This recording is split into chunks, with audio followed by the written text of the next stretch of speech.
Thank you for listening. Parang AI. Welcome! You're listening to Dating Code Marriage! Where love Forgiveness. And faith? Always prevail. Okay ba yun? And so welcome again, and we're on the fourth episode of the Couples Ministry dito sa Fis San Pablo po natin. And I think I will love the topic. Pero before the topic, mag-introduce muna kami. Again, I'm Sis Chari together with my pogging husband. Bro Michael. And I'm together with us. Kasama po natin, may mga kasama tayong co-couples ngayon with Bro. Blue Lens. And Sis Rachel. Bro Marvin and my lovely wife. Sis Fatima. Alright! Excited na ako kasi yung topic natin ngayon, siguro maraming may gustong pag-usapan to o baka naman ayaw na nilang pag-usapan to. Kasi it's all about fight. Yeah, sige. Ang topic natin ngayon, it's all about fight. So, how to turn fights into connection. And paano ba talaga tayo as couple magiging unbreakable? Siguro ang magandang tanong dyan, dito sa mga kasama natin sa co-couples natin dito, gaano ba kayo kadalas nag-aaway? Sino gustong unang sumagot? Ang bigat agad ng tanong. Doon agad, ano? Diretso tayo dun sa Yung basically kasi yung topic natin talagang interesting. Because marami pa tayong makakatulong sa mga listeners, sa mga viewers natin na nandyan. And wala akong matanda. Kailan ba ulit tayo nag-away? Parang kanina? Hindi. Actually, basically, kapatid, wala akong exact date kung kailan. Makataon na. Yun talagang big fight, ha? Big fight. Big fight na ang ano na. yung parang nagkakaroon syempre ng konting yung miscommunication or kaya yung parang yung kahit small fights lang, tampuhan, ganyan. For sure meron. Oh, meron yun kanina. Pagpunta rito. Yun lang. May sasabihin ata. Wala, gaya na sinabi ni Bro Marvin, wala talaga na major na big. Pero yun, kanina lang, kasi ako ang nag-drive. So, ang pinakaayaw ko kasi yung ginugulat ako na, hoy, yung gano'n. Nagugulat kasi ako na kapag 'di ba ikaw ang driver, gusto mo control mo yung yung steering wheel. So, ako yung mag-overtake sa kanan, which is mali. Diskarte ko yon, so pinigilan niya ako. So nagulat ako. Yun lang, yung mga ganun lang na maliliit na pagtatalo, pero yung major na malaki ay wala talaga. Before, di ba, sabi niyo, wala talaga silang big fight. Pero ilang years na ba po kayo palang kasal? Di ba? We're running 15 on next year. So, April ang aming anniversary. So, running 15 years and all throughout those years, wala akong masyadong matanda ang big fights with the big reasons. At saka yung talagang sigawan, something, wala. Wala talaga. Ano ideal couple sila? Tanungin siguro natin yung kabila nating couple. Kung yeah. Baka maiba yung sagot nila. Sige. Siguro recent fight namin or argument is nitong week lang. Medyo malapit-lapit lang yan. Nitong week lang. Though hindi naman sa sumama yung loob ko, siya yung sumama yung loob sa akin, ganon. So, further explanation, siya na lang muna siguro. Hindi, ayun, tuwing kailan kami nag-aaway, hindi naman masyado, pero this past few weeks is medyo napapadalas. Siguro nadadala ng pagod and yung disconnection, wala na masyadong communication kasi nga busy. So, nagkakaroon ng maraming misunderstandings. And yun nga, recently is this week lang, pero we were able to ayusin yung arguments namin through of course forgiveness and understanding. Wala bang yung may sigawan ba yan? Or Wala. Hindi naman kami nun mag-away. Silent treatment lang mostly. Alam mo yung tawag ng asawa ko sa silent treatment? Silent killer. Kasi sabi niya, yung silent treatment daw, mas matindi pa. Mas gusto niya yung sinasabi talaga, yung nararamdaman. Kasi 'di ba, agree ka ba doon? Oh, mas nakakatakot yun. Kapag silent. Pag yung ano, yung hindi umiimik yung asawa mo, tapos parang hindi mo alam yung gagawin eh. Kasi iisipin mo, ano ba yung ginawa mo? Ano ba yung nagawa ko? Bakit siya ganun? Bakit ang tahimik niya? So, parang ang daming question mark na tumatakbo sa isip mo. So, mas lalo kang unconscious or yung parang nagkakaroon ka na ng anxiety sa feeling parang discomfort sa sarili mo. So, ang hirap pag hindi mo naririnig yung side ng ka-conflict mo. Ayun. Kayo ba, anong masasabi niyo doon sa silent treatment? Tahimik yun. Wala ka maririnig dun. Hindi, actually naman talaga, isa yan sa mostly na normal na pinagdadaanan ng mga mag-asawa. To the point na kaya nila ginagawa yon siguro, and that's my only observation, iniiwasin nila na magkaroon nga ng big fights. Which is minsan is helpful, but most of the time, ayan yung naglilid dun sa, para bang ginagatungan niya yung magkakaroon kayo ng mas malaking away kapag nag-trigger na yung something. Kasi yung hindi mo pag-imik, naiipon yun yung sama ng loob mo and everything. So, it's not really helpful at all.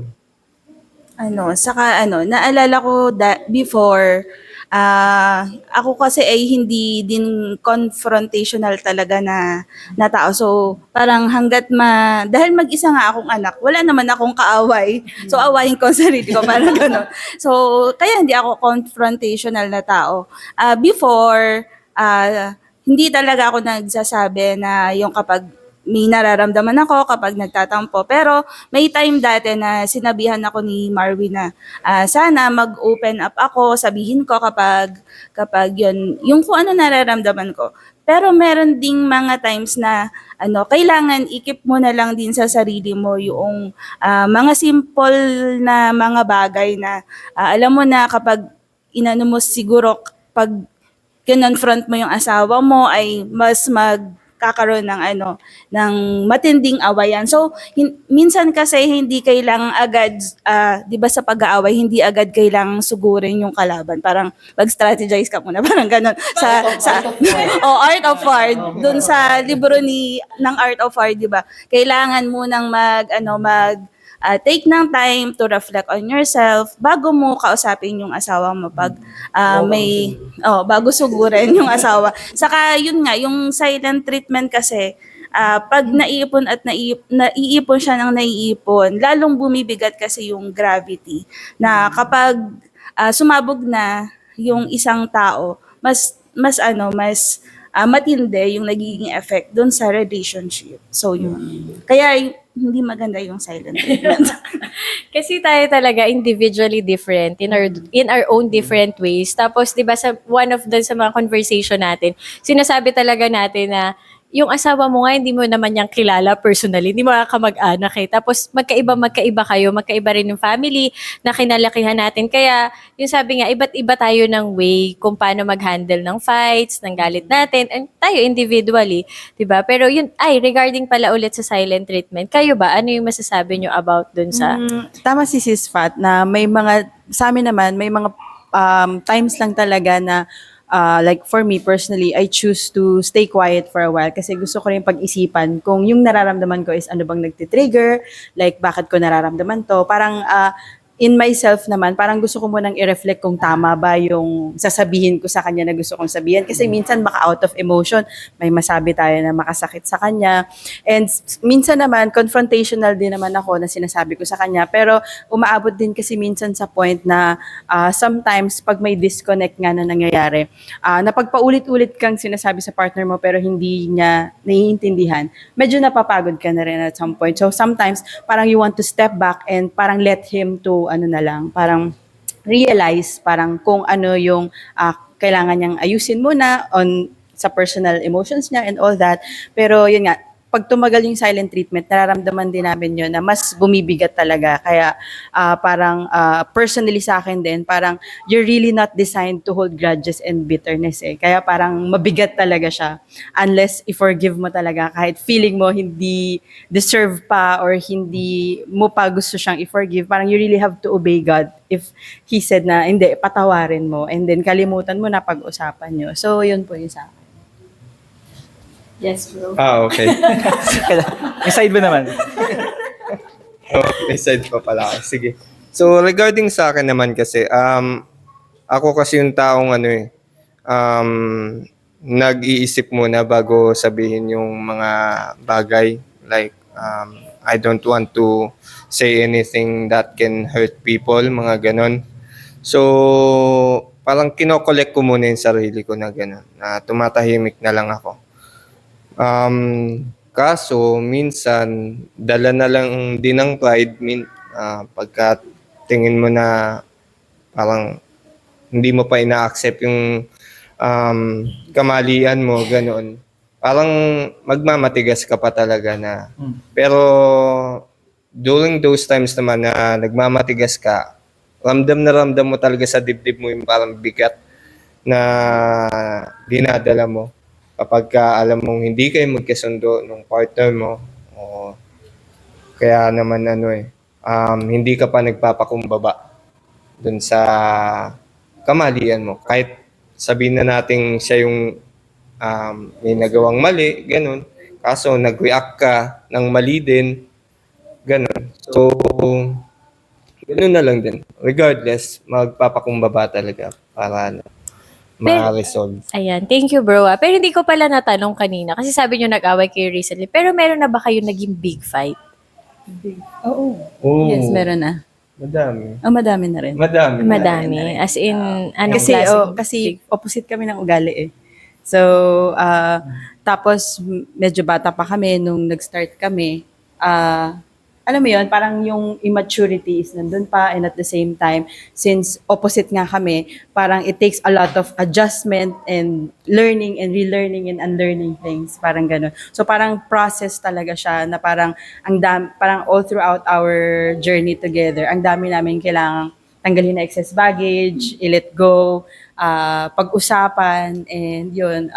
Thankfully, parang God really provides us opportunities na maayos. And isipin mo, kakagaling lang namin sa conflict, tapos nandito kami sa podcast, talking about Tas ito pa conflict. yung topic, Parang no? naging avenue siya na parang, alam mo yun, parang to really heal din in our conflicts personally.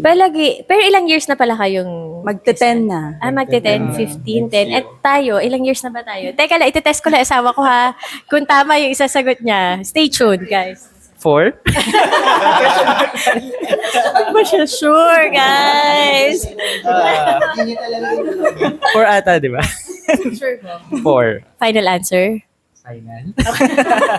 Yeah, 4 years na kami. So, isa 15, 10, and 4 years. So, kami pala yung medyo bata-bata pa. So, napag-usapan din naman natin yung mga big fights. Palagay nyo ba, bakit nag-aaway? Differences para sa akin. Para sa akin, differences. Like, sobrang dami ng difference kasi talaga namin. Like ako, active yung lifestyle ko. Siya, hindi. Basa lang ng libro, ganun. Tapos ako, na sociable ako sa mga, especially sa mga friends ko, mga ganun. Tapos siya, very limited.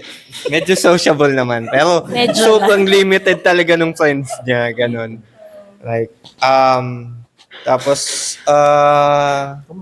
sa ano naman, siya naman yung parang, ano ba tawag doon? Outspoken ba yun? Yung parang, binevent out niya lahat talaga ng sasabihin niya. Unlike ko na parang kinikimkim ko na lang din, gano'n. Parang,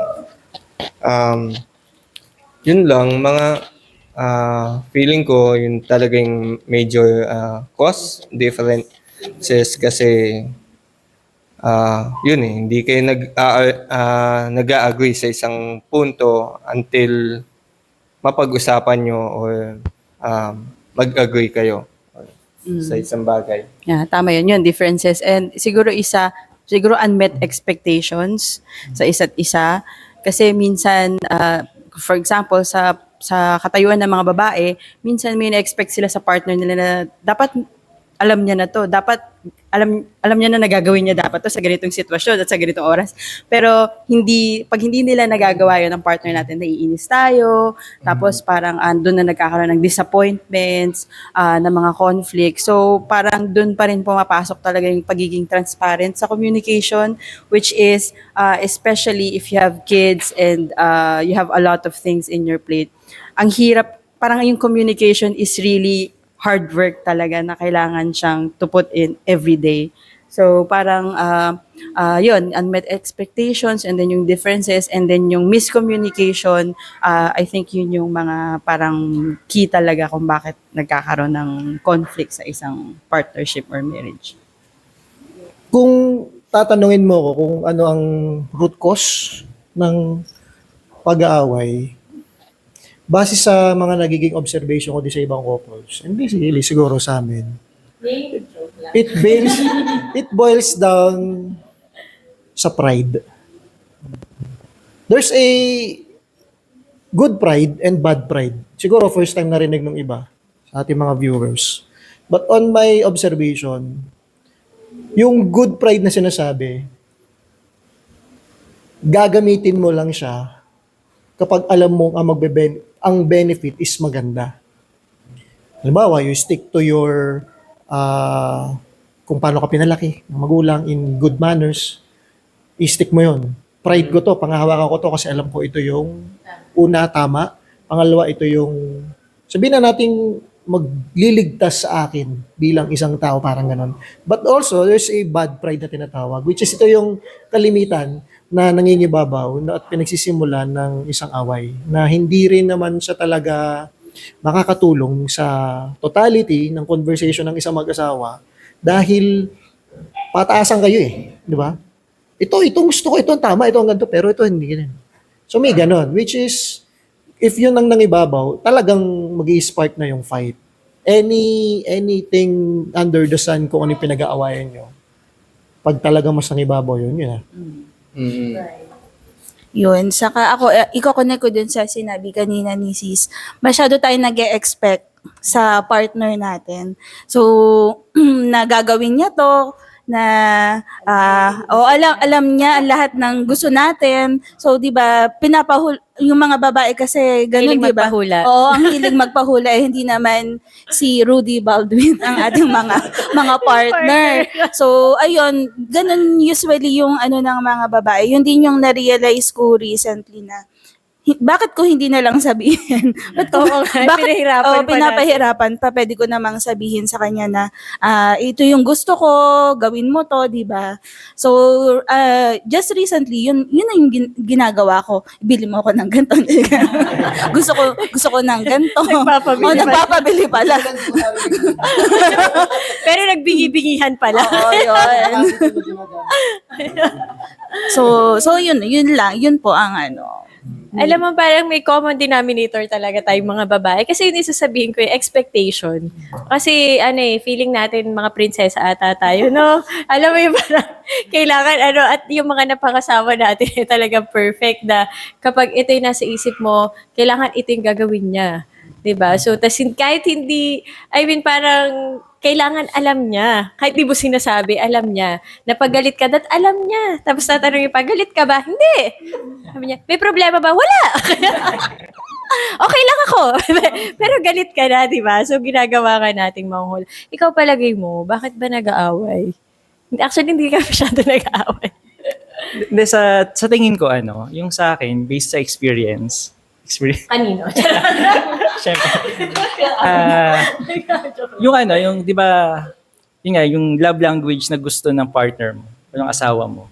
Sinasabi na yung gusto niya na mangyari. Pero hindi mo magawa-gawa. Let's say, gusto niya ng quality time. Gusto niya makipagkwentuhan. Then, hindi mo maibigay sa kanya. So, syempre, magtatampo yung asawa mo.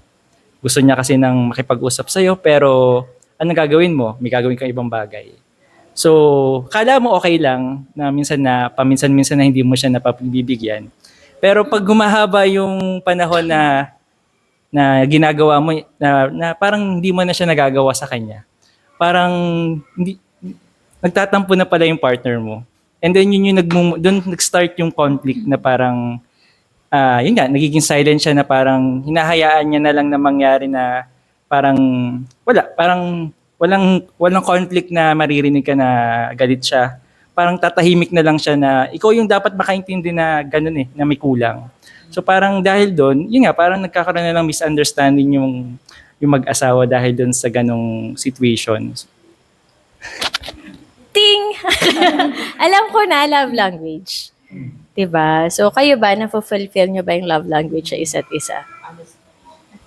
Honestly, hindi. Personally, alam ko at may fault ako doon na parang yun nga, parang when you're so consumed with all the things that is happening and the things that you have to do every day, parang nakakalimutan mo na yung the things that really matter, which is yung relationship nyo ng husband mo and yun pala yung love language na oo nga pala, hindi nga pala ko pala na ibibigay sa kanya yun and in turns, parang siya din siguro na hindi niya sa akin nabibigay. So parang alam mo yun, parang doon nagkakalabuan na parang nawawala talaga yung connection. So, Oh.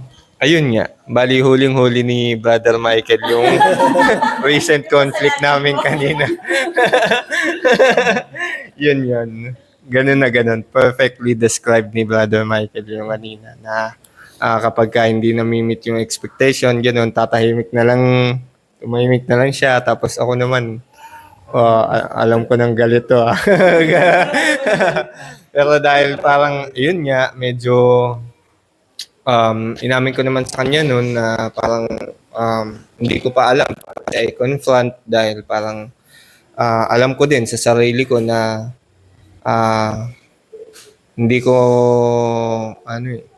na malaki yung pagkukulang ko ganun. So parang yun, ihiya din ako sa kanya. So ganun na lang nangyari. So tinanong niya ako kung gusto ko ba makipag-usap. Ako naman, syempre, ganun. Gusto ko naman. Dahil, yun naman. and then parang ako yung dapat lagi mag-initiate kasi nga may ganun siyang parang dapat ako lagi mag-initiate. Like, for example, may fight and then silent treatment. Parang, on my part, parang gusto kong hintayin na siya muna yung mag-sorry or mag-initiate ng usap. Pero most of the time, I have to be the one kasi nga may ganun siyang characteristic na hindi siya confrontational at the same time lagi siyang parang feeling ashamed na parang baka kasalanan ko tapos lalapitan ko siya, parang may ganun siya palagi. So ayun. Kailangan talaga alam yung love language. Kayo kumusta ba yung showing Kami, love kasi language? ang love language namin, Ay, wait lang equality pala. time. Ayun. Before pala, sorry. Baka kasi hindi nila alam love language tayo. Ano ba yung love language na sinasabi natin? Tulungan niyo ako with this, guys. So, mga love languages natin. Isod, sabi sa quality time, Acts of service. yan, acts of service, Gifts, mga ganun. Gifts. giving gifts, Giving gifts. and ano pa? Physical touch. Well, parang love language siya kasi yun. Kaya talaga, physical touch. Perfect. Yon kami kasi ang love language nga namin ay quality time, which is alam naman ng lahat ng mga co-servants natin na kulang kami doon. Yun na. Actually, yun nga, kasi nga dahil malayo akong nagtatrabaho, umaalis ng madaling araw, then uuwi ay gabi na. Tapos siya naman, sa gabi usually nagtatrabaho kasi sa umaga, ayun, meron siyang mga ginagawa tapos sa mga anak namin. So, yun nga, ang quality time talaga yung naglalak sa amin. Pero, hindi naman namin siya pinag-aawayan kasi dahil nga siguro ang tagal na din namin na mag-asawa kasi nagsimula kami ay magkaibigan kasi talaga. So alam naman ng yung mga nakasama namin sa youth ministry, alam nila lahat 'yon na magkasama kaming nagsa-serve sa church. So doon kami nagsimula. So lahat ng mga church activities doon, mga bilang magkaibigan, nag-grow kami together kasi ilang taon pa lang kami noon, mga bata, teenager pa lang kami, magkasama na kami. Kaya nauunawan namin yung ng bawat isa, na yung kakulangan ng bawat isa na Kapag kulang kasi yung isa, may nagpupunong isa. So for example, isang linggo o 2 linggo akong wala sa bahay. So siya yung nagpupuno para dun sa mga anak namin. So kapag naman siya yung wala, kagaya kagabi wala naman siya kasi may nag-retreat sa mga teacher. So ako naman yung in charge dun sa mga bata kasi yun nga, hindi naman namin yung pinag-uusapan, pero kusa siyang lumalabas, kusa namin ginagawa na kapag, kung ano yung wala yung isa, yun yung gagawin ng isa. So siguro yun yung reason kung bakit siguro hindi nga kami masyadong nag-aaway dalawa. Ni Bro Marvin. Bro Marvin. Ano ulit ang tanong? Love language? Actually, meron kaming similarity sa love languages is yung quality time. And hindi lang naman yung quality time yun. May iba pang mga mas minor, pero basically, kung tatanungin mo ano yung pinaka-top is quality time. Ang masasabi ko dyan, at siguro makakatulong din sa viewers natin, napaka-importante sa pagsisettle down na malawak at mahaba ang inyong pinagsamahan bago kayo magpakasal.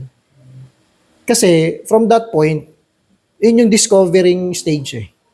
And on our part, naging malaking factor siya. Naging malaking contributory part para mas makilala namin yung isa't isa.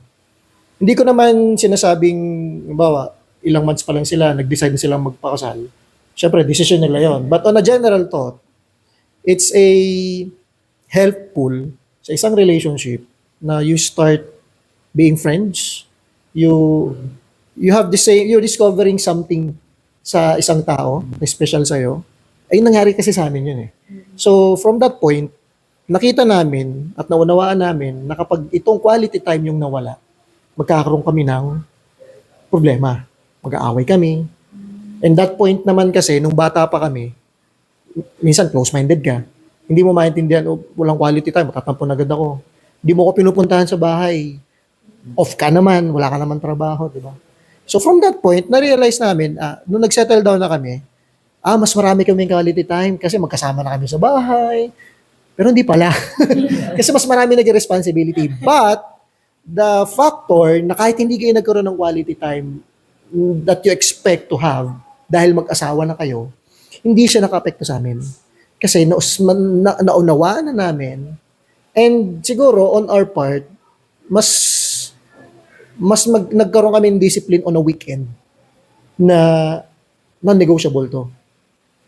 Kahit pa sabihin mong kumain lang kayo sa labas, that's quality time. Kahit kasama mga anak nyo, okay lang yun, walang problema doon. Quality time pa rin yun.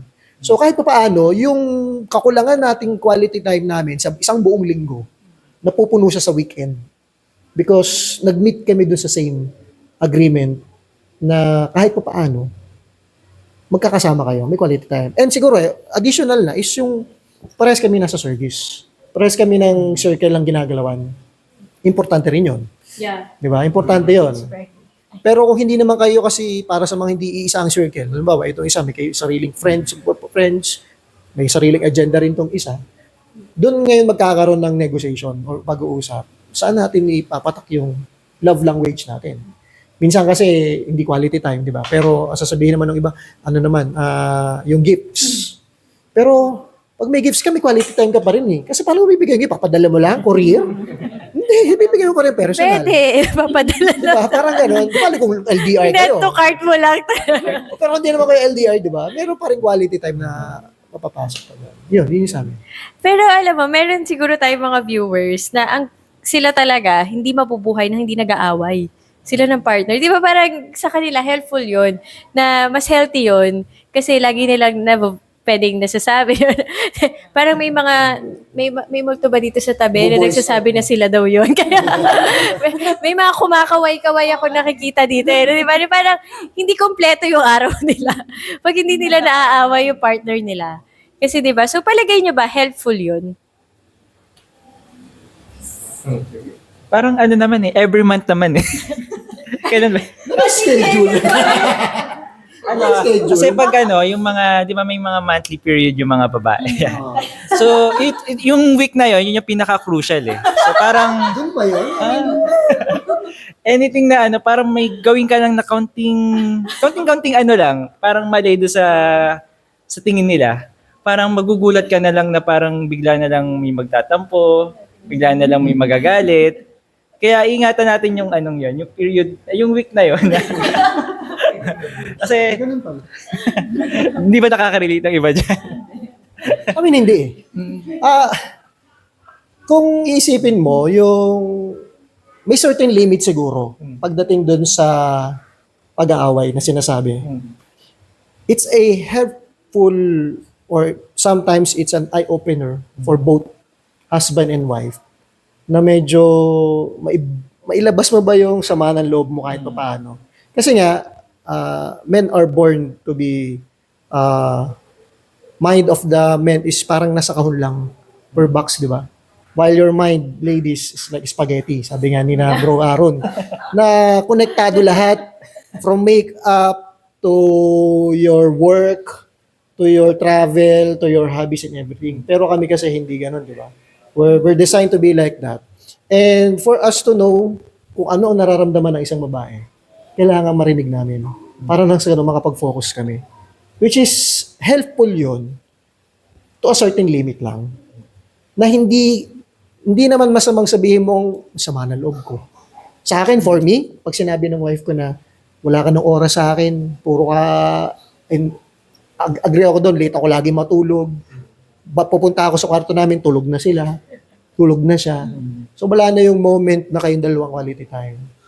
Once na na-brought up niya sa akin yon, oo nga pala, nare-remind ako na parang sumosobra naman yata yung pagtatrabaho ko nung sobrang gabi na to the point na nalilimutan ko ng may kailangan ako. Which is, that's the point na helpful na mag-brought up ka sa kanya. At ang pinaka-importante dito, when you brought up something na medyo kinikimkim mo, you should address it in a proper way.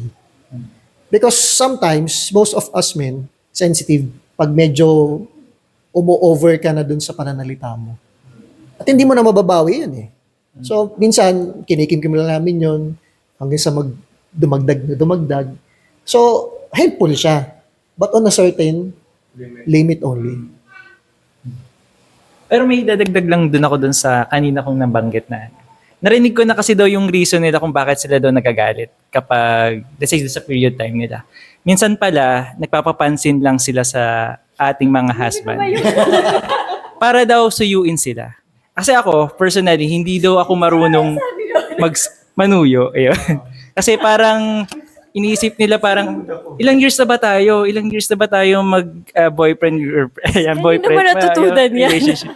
Tapos hindi mo man lang ako pag nagagagalit ako, hindi mo man lang ako marunong suyuin. Yung parang malambing, yung pero lagi ko naman ginagawa, nagso-sorry ako, lumalapit ako sa'yo, dumidikit ako sa'yo. Pero parang yun nga, iniisip ko, bakit kailangan ba ng parang nagsabi na ako, nagsorry na ako, pero ayaw pa din. So parang gusto niya ibang suyo daw. Parang may special. Yun iniisip ko, yun yung question mark sa akin. Ano ba yung kailangan kong gawin para maging okay ang lahat. Yun. Tama Pero ba? mga kino-confirm niya kung tama. Kinakabahan ata ito pagkatapos ito. Kung tama ba. Pero kasi kami dalawa, sabi niya, parang hindi kayo masyado nag-aaway. Hindi talaga masyado. Kasi sabi ko, masasabi mo bang away ko isa lang yung laging galit? Tapos hindi naman nagagalit yung isang partner. Yan. Tapos, balik lang dun sa usapan na galit or anger. Parang sa retreat ko ata ito natutunan na okay lang magalit. Diba? Even Jesus nagalit siya. Diba? Kasi feelings natin yun eh. Magiging mali lang siya siguro kung the way we react. Diba? O kung paano tayo mag-react dun sa galit natin. Kung paano natin nilabas yung galit natin. Kasi, and okay lang din na mag-voice out. Siyempre, kaya nga maganda rin yung kakalma muna, no? Hindi yung dire-diretso tayo. Kasi once na talagang nasabi mo na, diba? Kasi sa relationship, hindi naman pwedeng, wala naman kaming away na physical. Pero minsan mas masakit yung mga salitang lumalabas. Wala ka nga physical na away, pero yung mga words na nabanggit mo na nakasakit na dun sa partner mo, pwede niyang dalhin yun So mentally, emotionally, 'di ba? So yun yung pwedeng maapektuhan. Kaya yun nga, I think okay yung galit basta yung the way tayo mag-react dun sa emotions natin or kung paano natin i-handle siya or kung paano natin yun nga sasabihin ng tama sa partner natin. Yun talaga yung mas importante, no? So, I think naman mag-a-agree kayo. Kaya, Yes. sige, go, sis. In terms of healthy fights naman, sis, sa akin yung everyday, personally, I don't find it healthy if everyday. Depende siguro sa issue. Pero yung everyday kasi medyo parang Nakapagod. toxic na yun eh. Hindi na yun, parang dapat mas pag-usapan nyo na yun. Pero yung fights na parang, para sa akin kasi, it's okay to fight as long as you fight with each other and not to each other. Kasi yung fight nyo kasi should be, yun nga, parang opportunity siya for you and your partner to be able to agree or disagree dun sa isang issue na yun, and you fight with each other. Parang laging sinasabi, kahit sa church, na kapag nag-aaway kayo, hindi kayo against sa isa't isa. Against kayo dun sa problema nyo or dun sa issue na pinag-aawayan nyo. So, hindi pwede na pag nag-aaway kayo is puro ka lang sisi sa kanya, puro lang, kasi ako, ganito yung nararamdaman ko, parang sobra kang selfish pag ganun. You always have to discuss it na parang yung kayong dalawa na i-consider mo rin yung nararamdaman niya, na yun nga yung how you respond to your partner. Kasi parang it all boils down at the end of the day na whatever you do to others, you do to Jesus as well, di ba? So if ever na, kung yung partner mo is iisipin mo na anak din siya ng Diyos and mahal siya ng Diyos, tapos itatrato mo siya ng hindi tama, ginagawa mo rin yun sa Diyos. So parang personally sa amin, it also helps us, personally me, to also be gracious to him, na yun nga, may mga times na parang yung sinasabi niya, Sis Fatima, na may mga times talaga na magkukulang yung partner mo and wala ka talagang choice, kahit hindi mo kaya, napunuan yun. Kasi if you really want your relationship to work, parang yung grace, yung forgiveness, and also yung fighting, it always has to involve communication, open communication. Hindi pwedeng pag nag-usap kayo, yung isa hindi open-minded or ayaw pag-usapan yun. Kasi, yan, drama na naman, or ito na naman yung pag-uusapan natin, paulit-ulit na lang. Pero yun nga, once na may ganon, may friction na yun, hindi na healthy yun. Kasi may isa sa inyo na hindi willing to resolve the conflict or yung issue ng marriage. So, para sa akin, ang healthy fight is to really yung pareho kayong ready makinig, pareho kayong open na magbago, at pareho kayong open to constructive criticism at on learning how to love your partner better. Parang ganun. Ay, wala, sinabi mo na eh. Yun din yung sasabihin ko sa atin. Copy-paste na daw. Wala. Ang Sige, daming points mo nang sinabi. So, yun na din dapat. Parang, Para walang away. Kailangan agree na lang siya. Agree na lang siya. Sige. Idagdag ko lang din. If ever na dumating na dun sa point na talagang punong-puno na kayong dalawa, and to the point na pag hindi ko sinabi to, it's either makasira ako ng gamit namin sa bahay o masaktan ko siya, yung mga ganung point. Ang isa sa nakakatulong din is yung respect. Because as we all know naman, feelings fades. Sometimes, and we accept the reality na sometimes one morning, you feel nothing from your wife or your husband. Pero, mahal mo siya. Pero that moment, parang gusto mo lang sarili mo isipin mo. So, ibig sabihin lang nun, yung pagmamahal mo sa kanya, hindi stable. Hindi siya sobrang taas, minsan sobrang baba. So, ano ang magiging doon? Kasi pag galit kayo sa isa't isa, so yung love, nababaliwala. So, feelings, that's a feeling. Ang nangingibabaw yung hatred or something. So, para magkaroon kayo ng mutual understanding, you need to have a mutual respect. When you resolve something, you need to have mutual respect. Priority mo lagi, nire-respeto ko ang taong to. Lagi ko ini-instill sa isip ko yon. Hindi ko lang siya ni-instill sa isip ko pag in relation sa husband and wife, but also sa ibang tao, na iniisip ko, nire-respeto ko tong tao to kahit inis na ako sa kanya. Kahit galit na galit ako, nire-respeto ko. And when that time comes, na naiisip ko yon, na yung emotion ko, yung galit ko nababawasan, bumababa. So, mas nangingibabaw yung respect. So, which adaptable yan sa mag-asawa. Saka siguro para din maiwasan yung conflict. Kailangan alamin mo yung personality talaga ng husband mo, nung partner mo. So kung ano yung mga bagay na ayaw niya, wag mo nang gawin. So kung ano yung mga bagay na ayaw mo, wag mo nang gawin. Ayaw niya sa'yo, wag mo nang gawin. So at maging open, sabihin mo din yun sa sa partner mo para hindi na siya mag-resolve into conflict. Saka importante na magdasal. Every time na may conflict, hindi naman necessary na magkasama kayong magdasal. Pwede namang individually mag-ipagdasal yung situation. So, kapag kasi when we live up to God, lahat ng worries natin, hindi natin namamalayan. Bigla na lang siyang, bigla na lang gumagaan yung pakiramdam. Bigla na lang nagkakaroon ng solusyon dun sa problema. Bigla na lang nagkakasundo yung both parties kapag pinagdadasal ang mga worries. Saka, yun nga, dun sa nakalimutan ko, dun sa kasi namin, isa nga pala sa solution ni Marvin dahil nga ang namin is yung time, meron kami kasing calendar, may calendar siya, invisible calendar, na naandun yung parehong namin schedule. So, dahil nga pareho kaming busy, hinahanapin namin ng time kung saan, ito wala ka bang schedule dyan, so sasamahan kita. Yung mga ganun, yung simpleng pagsama lang sa office, pagsama ko sa kanya, dito sa feast, saka yun nga, yung iisa yung circle namin. Actually, hindi naman talaga siya isa dati. So, individually, meron kaming circle. Pero, bringing in your partner to your circle will resolve conflicts. So, meron siyang group of friends dati na may mga asawa na din ngayon. So, yun yung mga high school na mga best friend niya. So, ngayon, yung mga asa-asawa, magkakaibigan na din kami ngayon. So, ganun din ako. Yung mga kaibigan ko nung college, ako ayan, kakilala na din ni Marvin, mga sinanina, yon mga kakilala na. So, magkakasama na kami. Iisa na yung naging circle namin. Kasi,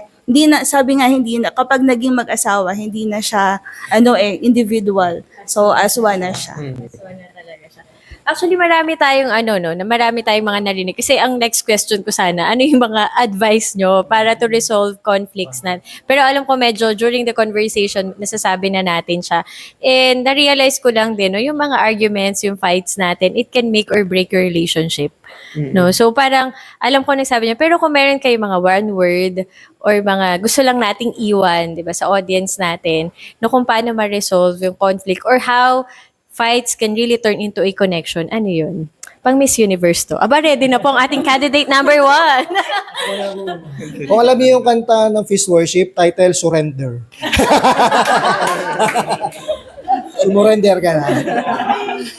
Hindi. Sa akin, importante sa mga mag-asawa, meron kayong favorite Bible verse. Because God's Word really empower us. Individual, ha? So ako, ang favorite verse ko from the Bible is John 14:27, and it says, "Peace I give you, my peace I give you. Do not worry about others." So ibig sabihin, yung pinangahawakan kong version, nagre-remind sa akin na kailangan ko sa buhay. Napaka-importante nun. And most of all, John 3:16 famous na famous yan. Pero sa akin yun, at nag-i-instill sa akin sa isip ko yun, kapayapaan. Kapayapaan una, sarili. Because we cannot give what we don't have, di ba? So yung kapayapaan na meron ako, may share ko, if ever magkaroon kami ng conflict, mag-asawa, mas nangunguna yung mentality na, uy, teka, I need to live with this verse. Di ba? So sa akin, for me, yun ang applicable. And I don't know, and I do hope also, na yung viewers natin ay makaka-relate on that part. Maisip siguro, oo nga, no? Baka kailangan yun lang solusyon para ma-remind ako lagi. So, for me, that is helpful. So ako naman, remember why you started. So, bakit ba kayo nagsimula? Bakit ba kayo naging mag-asawa? Bakit mo ba sinagot yan? Yung ganon. Yun yung una mong alalahanin. So, ano ba yung nakita mo sa partner mo? Bakit mo siya pinili? Actually, hindi naman siya ganyan dati. Makikita, ano ba natin yung, ipakita pala yung yung before. So, yun, why you both started? So, ano yung nakita mo sa partner mo? Bakit nag-decide ka na panghabang buhay ay siya yung makasama mo? So, music may panghabang buhay. oo, yun, panghabang buhay. So, from that, siguro, ma-realize mo na yung mga conflicts, part lang talaga siya ng growth ng mag-asawa. So, kung walang conflicts, hindi ka kasi mag-grow eh. Kung walang conflicts, hindi tayo matututo. Kung walang conflicts, dull ang buhay. Kasi 'di ba, hindi naman pwedeng lagi na lang masaya. So, ayun. So, why laging tatandaan bakit ka nagsimula? Bakit kayong dalawa nagsimula? Love it. Peace and yung reason why. At kung parang, bakit mo ba siya minahal? Okay, like, anyway, kaya ba sis? Yun, ang ganda nung sinabi nila na siguro every time na may conflict or ikaw mismo may nararamdaman kang inis, galit, or anything negative towards your partner, you always goes back to the Word of God, in commandment talaga, which is peace. Peace is everything. Talagang yun talaga yung goal sa lahat ng relationship, and also yung remind yourself how you started, remind yourself kung ano yung mga magagandang bagay dun sa partner mo. And also, naalala ko lang din yung sa feast, yung what would Jesus do? Parang in every situation, especially in terms of your marriage or conflict, oo, minsan inhit tayo ng emotion natin na masakit, in pain, hindi niya naiintindihan and all that. Pero those are just negative feelings. Pero kapag nag-subside yun, lagi mong itatanong na, if Jesus is in my situation, how would he deal with this? How would he deal with my husband? Even if your husband or your wife is being difficult or is not doing what you expect them to do, you always have to remember that nagsa-struggle din sila. Parang, oo, may mga expectation tayo sa kanila, nasasaktan tayo, pero sila din. Parang it's not just always you. Parang lagi mong titingnan yung husband mo or yung partner mo. And you always do it with grace. Yun nga yung pinag-usapan natin kanina na kahit gaano ka kagalit, kahit gaano pa kadami yung kasalanan ng partner mo, you always respond with grace and love. Kasi, yun nga anak din siya ng Diyos, nagsistruggle din siya, pareho lang kayong tao na hindi perfect. So you always have to understand and to respond with grace and love. Parang I think yun yung parang pinaka-importante in terms of sa conflict. Sa akin naman, yung sa resolving conflict naman, yun lang, yung gaya ko lang din yung sagot ni Surrender. Brother Marvin na yung respect. Kasi, Akala ko surrender. Respect pala. pangalawa na yun. Pero, yun nga, respect talaga. Kasi, kapag ka nawala na yun sa isang relationship talaga, yung respect, parang unresolvable na kagad yun eh. Pagka nawala na yung respeto mo sa kanya bilang tao o bilang individual, gano'n, mahirap na talaga yun. Kasi, kahit na mag-away kayo, as long as open-minded kayo, ganun, parang pipiliin nyo kung ano ba yung mas mahalaga, like yung pamilya nyo, or isipin mo din yung consequences pag naghiwalay kayo. Though yung iba, iisipin, mas maligaya sila kung magkahiwalay sila, ganun. Pero isipin mo million times yung magiging consequence pagka naghiwalay kayo, anong magiging result, epekto nun sa mga anak nyo, ganun, sa buong family mo, ganun, sa side ng family mo, sa side ng family niya, ano pa ba? Ano? Sige. nakalimutan ko sabihin, prayer pala is very important. Kasi ako personally, I think may mga tao din na kapag in pain ka or galit ka, it's hard to pray.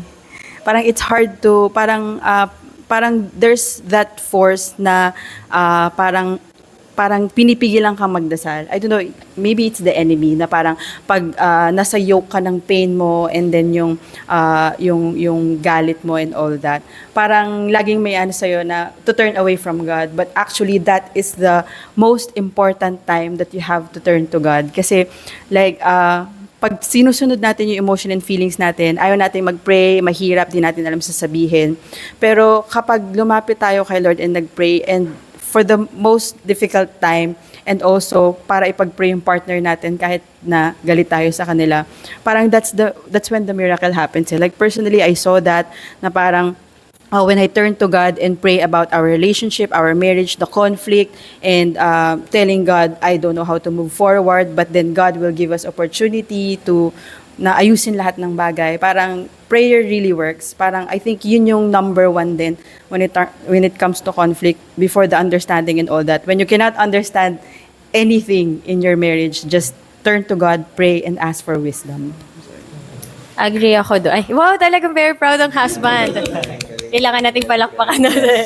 Yan. So, totoo yan kasi talagang parang kung isa-sum up natin, kailangan kasama talaga sa relationship si Jesus. Kasi pag hindi, kasi totoo po, alam nyo yung married life na masaya, yung binded kasama si Lord, ayaw yan ng enemy. Kaya minsan, huwag kayo magpapagulo, di ba? So kasi ginugulo nila tayo. And ikaw ba? Naguguluhan ka ba? Joke lang. Hindi, ano ba yung masasabi mo or ma-advise natin? Sa akin, ito lang, very simple. Yan, pero medyo practical. Ano kaya yun? Kinabahan ako sa pero Hindi, iwasan yung magutom. Ayan, bakit? Kasi once na gutom kayo, diyan nag-start yung yung galit. nainit yung ulo. Okay. Yeah. Kasi minsan pag gutom yung isa't isa, naghahanap kayo ng makakainan. Talaga di ba nag-iinit na yung Saan kakain? ulo, Ikaw bahala. Yan. So parang ang bilis magkaroon ng conflict agad na parang dun pa lang biglang yung small na problem na yung biglang lumalaki. Yan, parang napakasimple pero once na nangyari parang biglang na nagsasabog yung Minsan dun lumalabas yung naipon mong galit. Dun yun. Dahil lang sa gutom. Dahil lang dun sa Ang sa practical na asawa ko. doon sa simple. Pero in a serious note naman, para maiwasan natin yung conflict, love your wife every day. Gawin mo yung best mo to feel her feel love every day. Yung pakita mo na mahal mo siya every day, gawin mo yung mga dapat mong gawin. Kasi once na ginawa mo yun sa wife mo or sa husband mo, parang yung conflict hindi siya mangyayari. Walang ganun mangyayari sa Yes, may magiging petty na small fight na pero ang bilis nun mawawala. Yakapin mo lang yung asawa mo. Touch, isabihin mo yung magagandang bagay sa kanya. Lahat ng yon ay Sample. Ang ganda mo today. Yan. Ang haba na. Today lang. Siyempre, parang everyday mo nga siya gagawin. Kaya iba naman yung kinabukasan. Kaya today. So parang dapat may quota para everyday meron kang gagawin sa kanya maganda. And pag yun ay nawala, dun talaga nag-start yung conflict. Pero kung everyday mo siyang gagawin, feeling ko magiging limited yung magiging conflict natin. Yeah, thank you so much. I love your answer. Yes. Biased. Anyway, kasi ako naman naamin ako, immature talaga ako before. Kaya parang hindi naman kami masyado nag-aaway. Ako lang yung naghahanap na away. Pero hindi naman talaga. Siguro minsan nabobore ka. Masyado mabait yung partner mo. Hindi kami nag-aaway. Sobrang bait. Alam mo yung gano'n. Parang kahit konti man lang, hindi naman sa away yung talaga iti-trigger mo emotions. Gusto mo lang magpasuyo minsan. Pero na-realize ko, hindi rin talaga siya good sa health. Yeah. Lalo na kung wala namang reason to fight, bakit ka na makikipag-away, di ba? Kaya parang ang tumatak sa utak ko, dahil nga siya ay God's gift sa akin, lagi ko iniisip, ako yung gusto ko yung pinakamabuting tao sa kanya.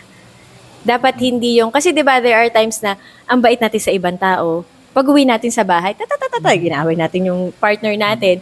Pero naisip ko, ako yung binigay sa kanya, siya din yung binigay sa akin ni Lord. Naging as one na kami. So, dapat ako yung pinakamabuting tao for him. Kaya I'll make it a point na as much as possible, ako yung pinaka magiging mabait sa kanya. Hindi yung pinaka biggest enemy niya or 'di ba? So pero ito po ay madali lang sabihin. Pero aminin natin pag araw-araw mo kasama, may conflict talaga at mga small fights. Pero kung yun nga, siguro kung babalik tayo dun sa mga values ba or yung pinaninindigan natin na gusto natin. Kasi tayo naman yung mamimili sa relationship natin. Kung gusto nyo na magulo, edi mag-away-away kayo lagi. Di ba? Pero kung gusto nyo na kapayapaan, and of course, lalo na dun sa may mga anak na, di ba? So, sila din kasi naapektuhan. Pag nakikita na lagi mag-away yung parents, di ba? So, at least, sabi nga nila, depende kung paano mo i-treat yung partner mo, kung paano sila lumaki. So, malaking bagay na talaga makita nila na you love each other. Kasi ganun yung family na ilulook forward nila at gusto nilang gawin in the future. And yun nga, alam mo yung topic na to, ang dami pa, no? Kaya lang kasi parang may nagsasabi na ikakat na daw ata natin siya. Pero mahaba pa sana yung pag-uusapan natin. Pero at least nakapag-advise na tayo. And sana nag-enjoy yung mga viewers natin. At ano po, and of course, we would like to invite you syempre sa ating, dun sa mga lagi nag-aaway, sumama na kayo sa couples ministry. Yan, kasi baka naman di na kayo masyado mag-away kapag kasama na namin kayo. So, saan, sa The Feast San Pablo, so paano ba tayo makokontak? Ay, meron ka palang mic. The Feast San Pablo, Facebook page. Facebook page. Punta nyo lang yung The Feast San Pablo Facebook page. Message nyo lang doon or punta kayo sa Coco Palace every Sunday, 9:30 a.m. So, anong meron doon? Every 9:30.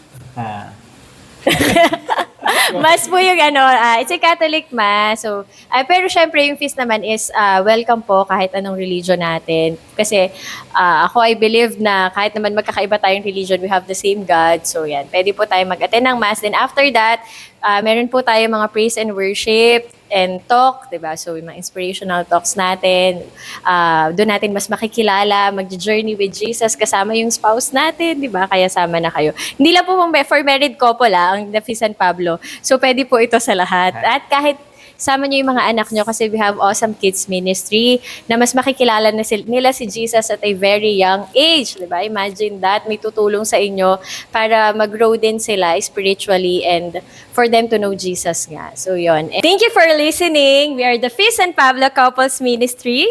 Reminding you that Love never fails! Yay! Ang tagal. Hard din ang alay sa